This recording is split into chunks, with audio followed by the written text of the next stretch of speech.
Do you know your medicine?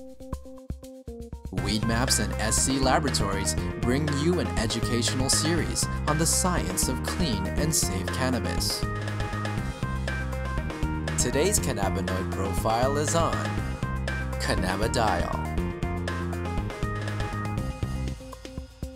Cannabidiol, or CBD for short, is the second most prominent compound found in the cannabis plant. A lot of the medical benefits of cannabis that are attributed to THC or other cannabinoids are actually due to the CBD content of the cannabis. It has very strong anti-inflammatory properties.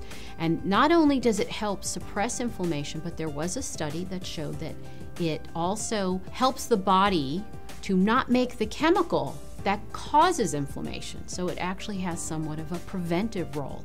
Cannabidiol has also been found to have anticonvulsant properties in that it can reduce the seizure threshold for a number of patients. I've had my own patients who have said that once they started using CBD-rich strains, they have found that they have had less episodes of their seizures. CBD is synthesized in the plant through the same pathways as THC, CBC. It starts out as geranyl pyrophosphate and aliphtolic acid.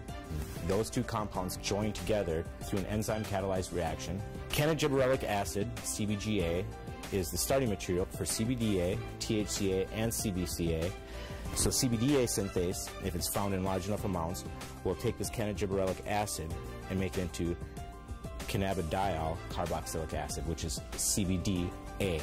CBDA is CBD with a carboxylic acid attached to it. Now, with heat or through time, this carboxylic acid will naturally release from the compound as it is very unstable and become CBD. This process right here, where we lose this carboxylic acid, happens at about 80 degrees Celsius. A number of studies were done where they actually gave patients an overdose of THC to see what would happen when they then added CBD. And CBD completely turned around the negative effects of an overdose of THC without changing the levels of THC in the blood. So that means that CBD exerts its own medicinal, just doesn't reverse THC, it actually has its own medicinal properties. CBD has been found to cause cancer cells to what we call commit suicide while preserving the normal cells. And what appears to happen is it appears to bind to the receptors on the cancer cells, which then induce the cancer cell to kill itself. Cannabidiol has also been found to be what we call biphasic in terms of sleep. So at low doses, it's what we call alerting. It kind of keeps you awake. At higher doses, it can be very sedating and cause you to sleep. But what's nice about that is you can control whether or not you are alert or you're feeling tired. When I started testing cannabis about 2 or 3 years ago, we saw virtually no high CBD plants. Almost every plant we tested was high in THC, anywhere from 10% to 20% THC, with some outliers on either end. Some plants would have maybe 1% CBD at the max, 1.5% CBD at the max. Now that we've been testing for a while, we see anywhere from 8 to 15% CBD and maybe 5 or 6% THC in these strains. Some strains we get a 50-50 ratio. It can happen in all different ratios, but what it is it's a recessive gene in plants. So we have breeders have to actively go and try and breed this back into these plants and find these high THC plants that might have that high CBD gene locked away and breed them together and see what they find. And really the only way you can know if it's high CBDA is to test it. With testing and growers or breeders having access to that knowledge base, we see them coming back and reversing some of the trends of the last 30, 40, 50 years and breeding the CBD back into the plants. Now, there have been a number of studies that have looked at cannabidiol, CBD, exerting a protective property to damaged neurons. And it appears that in the studies, CBD protects the nerves by inhibiting the process by which nerves are damaged. CBD has also been shown to protect against brain injury.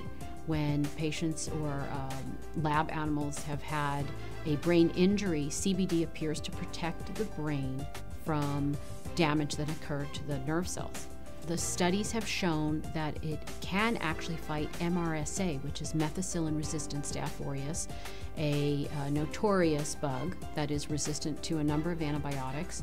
A topical application of cannabis was able to fight the infection, and the MRSA was eradicated from that infection site. SC Labs tests for CBD with a high-performance liquid chromatograph, also known as an HPLC. There's two different ways you can test for cannabinoids. It's either with an HPLC or with a GC. If you hear of someone testing with other methods, it's probably not a scientifically validated method. But the problem with the GC is that the GC uses heat to test for these cannabinoids. And as I said earlier, all the acidic cannabinoids are very sensitive to heat.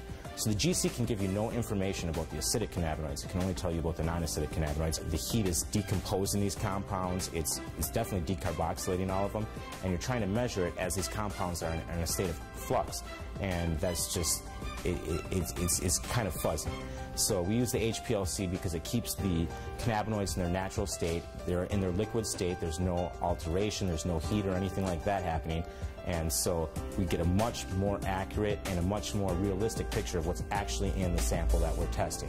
One of the important things for people to understand about cannabidiol is it is not psychoactive. That means it does not change your mood, your mentation, the way that THC has psychoactive properties and can actually cause what we call the high. CBD does not do that. For patients who are not interested in the THC effect but are interested in the CBD effect, this is a terrific choice for them to have.